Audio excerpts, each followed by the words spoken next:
et de son parcours, notamment quelques faits divers et quelques statistiques sur ses chansons. Il a bercé mon enfance et celui de toute une nation. Il est une source d'inspiration et de bonheur pour beaucoup de nous.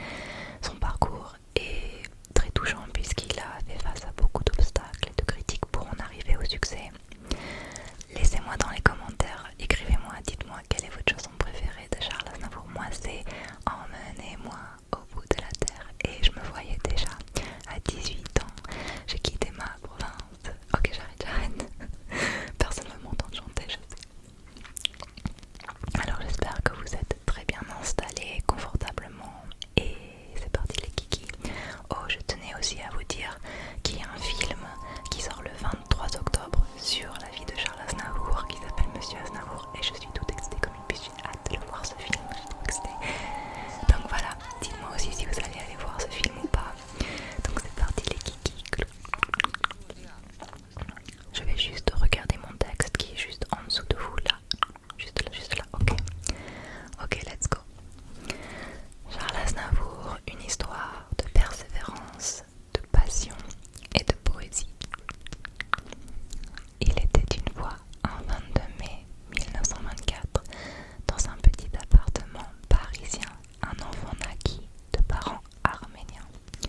Son nom était Şanur Vakinak Aznavourian, mais le monde entier le connaîtrait sous le nom de Charles Aznavour.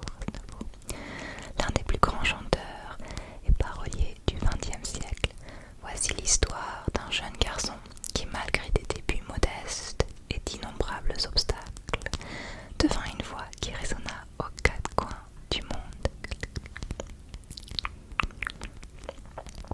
Les parents de Charles, Misha et Knar Aznavourian, étaient des réfugiés qui avaient fui le génocide arménien pour s'installer en France. Son père était chanteur et tenait un restaurant, tandis que sa mère était actrice. Ensemble, ils ont insufflé à Charles et à sa sœur Aïda un amour profond pour les arts.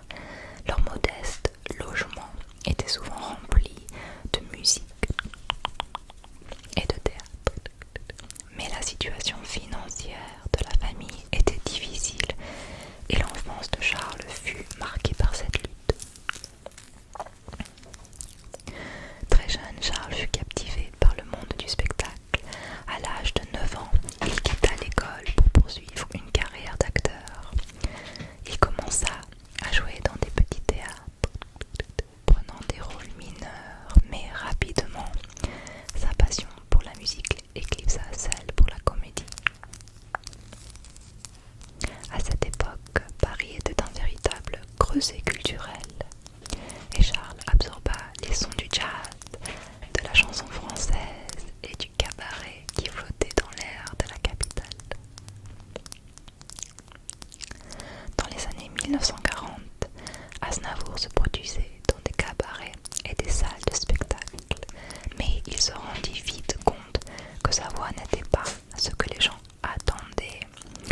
Contrairement aux grands crooners de l'époque, sa voix était, disons, brute, éraillée et empreinte d'une émotion sincère. Beaucoup de critiques et même des artistes lui disaient qu'il n'était pas fait pour la scène. Il était trop petit, trop simple et sa voix ne correspondait pas aux standards de beauté vocale. Mais Charles était tenace. Il comprit que ses imperfections pouvaient devenir sa force, que sa voix unique pouvait transmettre des émotions que d'autres ne parvenaient pas à exprimer. Il se mit à écrire des chansons non seulement pour lui-même, mais aussi pour d'autres artistes. Et c'est ainsi qu'il obtint sa première grande chance. Vers la fin des années 1940, Aznavour rencontra l'icône de la chanson française, Édith Piaf. Piaf perçut chez le jeune Charles une profondeur et une sensibilité que d'autres avaient ignorées. Elle le prit sous son aile et bientôt Aznavour se retrouva à voyager à travers l'Europe et les États-Unis en première partie de ses spectacles. Elle l'encouragea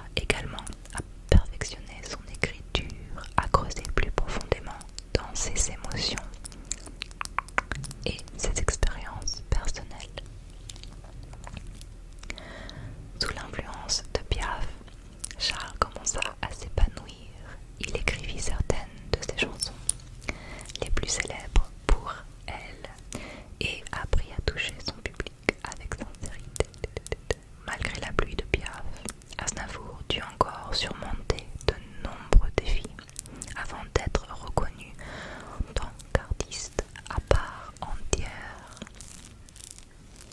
Ce n'est que dans les années 1950 qu'Aznavour fit véritablement son entrée sur la scène musicale.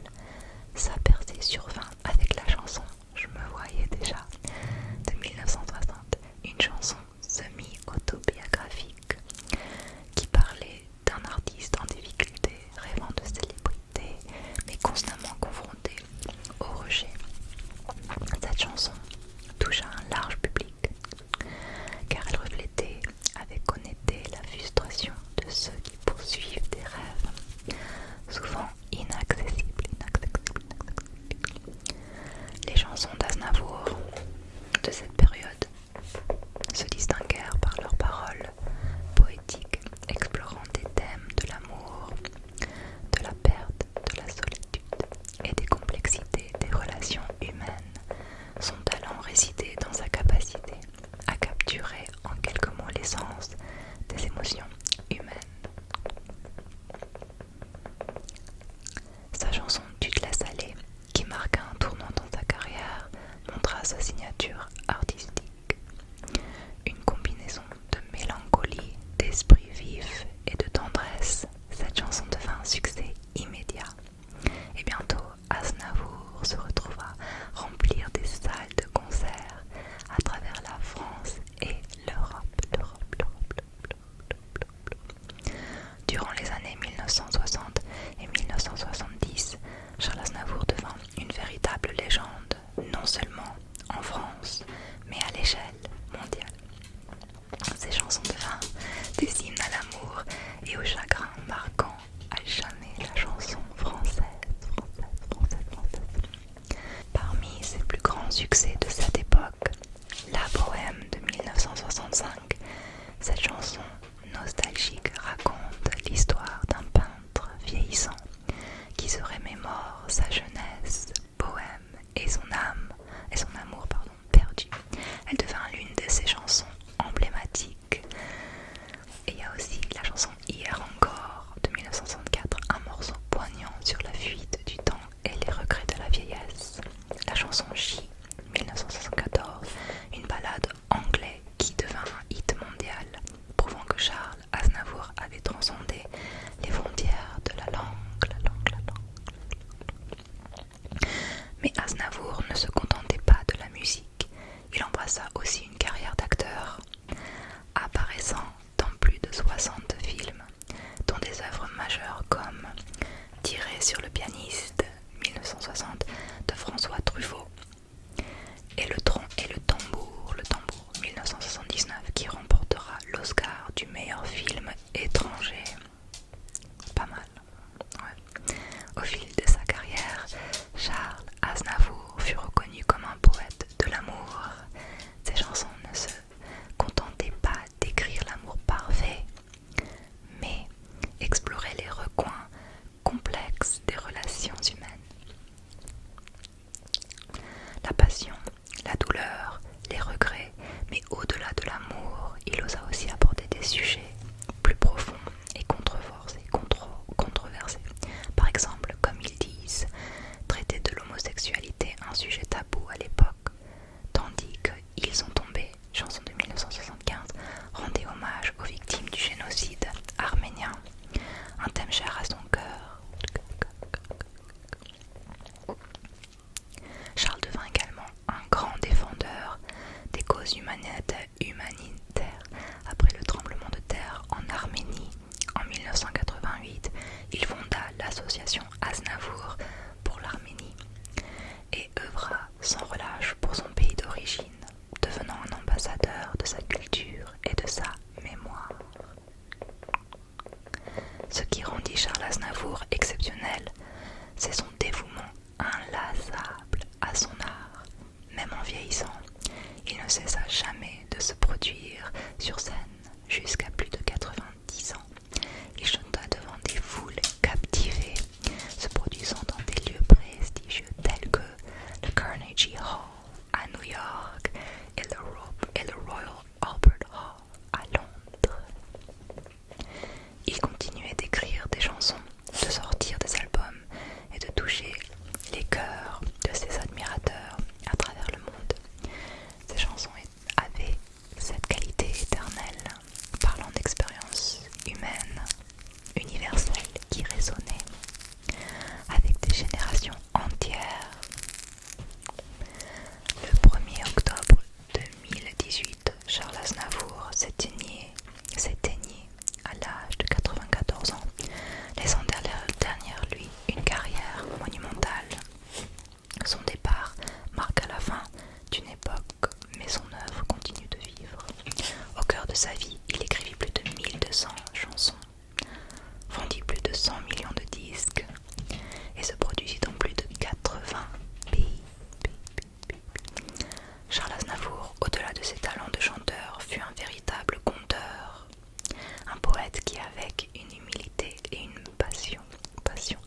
joué dans plus de 60 films, y compris le célèbre film tiré sur le pianiste de François Truffaut. On en a déjà parlé de ça, mais je ne savais pas qu'il avait fait de l'acting. Sa chanson emblématique, c'est La Bohème, sortie en 1975, et c'est l'une des plus connues et ça reste un classique évidemment. Il est considéré comme le Sinatra français en raison de sa longévité et de son influence. Aznavour est souvent comparé à Frank Sinatra. J'adore Frank Sinatra, donc je trouve ça assez cool aussi. Âge avancé sur scène, il a continué à donner des concerts bien au-delà de ses 90 ans. C'est vrai parce que je l'ai vu à Ottawa, il avait 84 ou je sais pas quoi. Il a reçu la nationalité arménienne et a été nommé ambassadeur d'Arménie en Suisse. Très très cool. Héritage familial, son père était cuisinier et sa mère actrice. Ok, donc ça fait du sens qu'il a introduit tôt à la scène artistique. Logique. Plus jeune que ses contemporains, lors de ses débuts, il était souvent critiqué, donc c'est vrai que j'en ai déjà parlé, mais pour sa voix rock est jugé moins bon que des chanteurs comme Yves Montand. Vraiment pas le même délire. Il a reçu une étoile sur le Hollywood Walk of Fame en 2017 pour sa contribution au domaine du divertissement. Alors ça c'est vraiment cool, j'aimerais bien aller voir ça. Surnom Charles Aznavour pour sa capacité à transmettre des émotions puissantes à travers sa voix distinctive. Très cool. Hommage posthume en 2018. Après sa mort à l'âge de 94 ans, des hommages ont afflué du monde entier, notamment Arménie et de la France. Très très cool. Il a écrit des chansons pour d'autres artistes comme Gilbert Bécaud et Johnny Hallyday. Johnny Hallyday, yeah, pas mal. Et même Edith Piaf aussi. Bien qu'il soit issu d'une génération plus ancienne de chanteurs, Aznavour a toujours cherché à évoluer musicalement en incorporant des éléments modernes dans ses compositions. Il était ahead of his time, le coco. La liste des chansons les plus connues de Charles Aznavour accompagnée de certaines statistiques. Alors oui, parce que du coup, je voulais voir certaines des statistiques de ces chansons. Donc La Bohème, la chanson probablement la plus emblématique d'Aznavour, elle a été traduite et interprétée dans de nombreuses langues, ça c'est sûr. Plus de 20 millions de copies vendues dans le monde. Pas mal. Je dis pas mal en mode, un classique. Et ça parle de la jeunesse, de la nostalgie et l'amour à Montmartre. Elle est reprise dans de nombreux concerts et galas internationaux. Hier encore, j'adore cette chanson, l'une de ses ballades les plus célèbres, traduite dans plus de 10 langues. Elle a fait partie de plusieurs albums multiplatine. La chanson évoque les regrets et la rétrospection touchant des générations de fans dans le monde entier. Emmenez-moi, ça c'est un autre grand succès, souvent repris dans des spectacles de variété et par d'autres artistes. La vente estimée, elle figure parmi ses chansons les plus vendues. Logique, avec plusieurs millions de copies. Ah ouais, quand même. La chanson dépeint un désir d'évasion, de rêve et d'aventure. Très populaire pour son rythme entraînant. Next, je me voyais déjà, chanson de 1960, chanson autobiographique sur les espoirs et les déceptions d'un artiste. Elle a marqué son ascension dans les années 60. Reprise par de nombreux artistes, elle reste une des préférées des francophones, évidemment.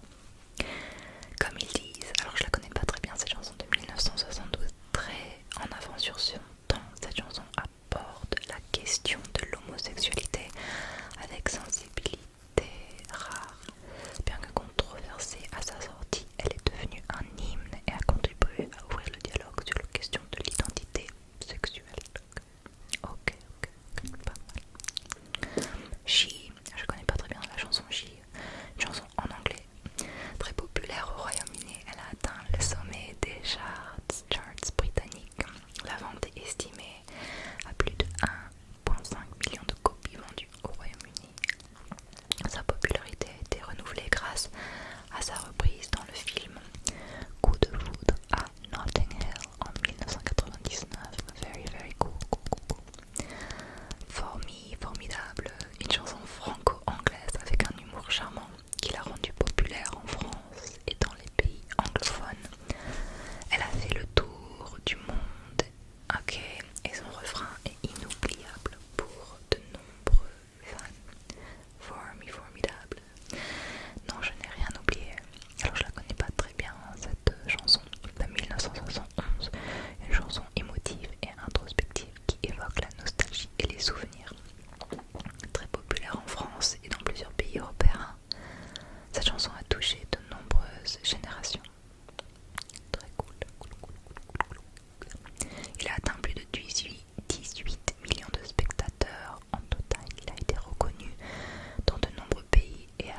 et j'en ai appris des choses sur